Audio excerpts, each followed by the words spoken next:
Hola chicas, bienvenidas nuevamente a la clase de teorías del aprendizaje. En la clase del día de hoy les voy a dar un ejemplo de cómo hacer su definición de aprendizaje. En caso de que no hayas todavía tenido la oportunidad de hacer tu tarea y tengas alguna duda de cómo realizarlo, te voy a enseñar cómo puedes hacerlo, una de las formas que puedes realizarlo.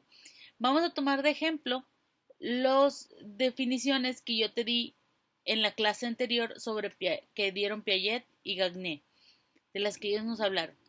Entonces, si yo juntara estas dos definiciones, la que da Piaget y la que da Gagné, puedo yo sacar palabras que son claves o que se van repitiendo dentro de las dos definiciones. E incluso tú, si buscas las otras dos, pues vas a tener más palabras que pueden repetirse y en base a estas tú puedes hacer tu propia definición.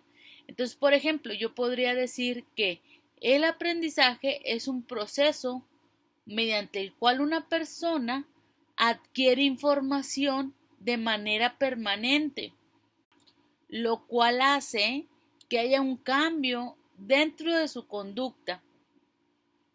Esto es importante porque cuando tú aprendes se tiene que notar lo que tú estás aprendiendo. Por ejemplo, ¿tú cómo te das cuenta que un niño se sabe los colores, que los pudo aprender? Bueno, cuando tú les preguntas. Y si tú le preguntas al niño de color es el sol y si el niño te dice que es verde, entonces te das cuenta que el niño en realidad no sabe los colores, no los aprendió, o por lo menos el amarillo no se lo aprendió. ¿Sí? Entonces, tu conducta tiene que cambiar y tiene que reflejarse dentro de tu conducta las cosas que tú vas aprendiendo.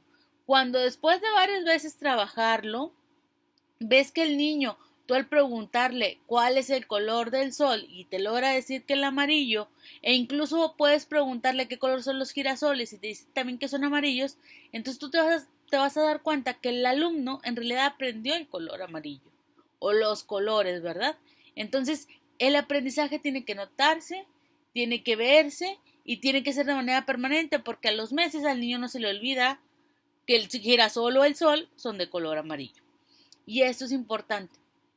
Hace unos meses tuve la oportunidad de estar en un congreso de neuroeducación y en ese congreso una de las cosas que a mí más se me grabó es que una de las expertas expositoras comentaba que en muchas ocasiones nosotros como maestros nos la pasamos con los niños trabajando sobre cierto tema mucho tiempo.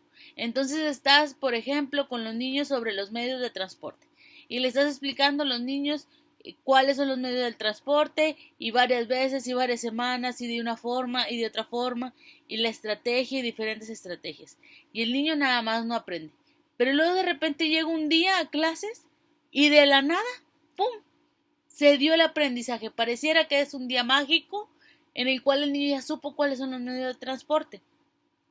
Esto ella mencionaba que es gracias a las conexiones neurológicas que están en el cerebro del niño, que todo el trabajo que tú viniste haciendo con anterioridad, en el cual parecía que no funcionaba y que no servía de nada tú estarle diciendo al niño las cosas y otra vez y trabajarlas de una forma y otra, aunque pareciera que no sirvieron de nada, son las que lograron que esas conexiones cerebrales y neurológicas se hicieran en el niño para poder llegar a ese día mágico en el que el niño pudo saber cuáles eran los medios de transporte.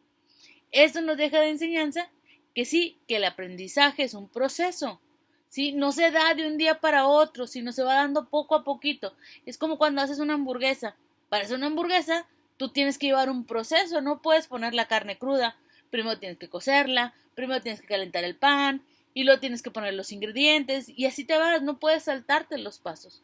El aprendizaje es igual, es un proceso que va poco a poco. Y si el niño no tiene una base de información previa a lo que tú le estás enseñando, para el niño va a ser muy difícil poderlo aprender. Por eso es importante, hasta que se llene ese hueco, por así decirlo, supongamos que el cerebro del niño es una vasija y hasta que no se llene esa vasija no se va a poder lograr dar el aprendizaje. Si hay huecos de aprendizajes anteriores va a ser muy complicado que el niño pueda aprender porque se va a ir vacía, se va a ir yendo por el hueco, ¿sí? Para llenarse la vasija. Entonces, no te desesperes. Toma mucha paciencia, por eso los maestros necesitamos mucha paciencia para poder trabajar casos como estos. No te desesperes, sigue trabajando y vas a ver que con el tiempo tus frutos se van a notar.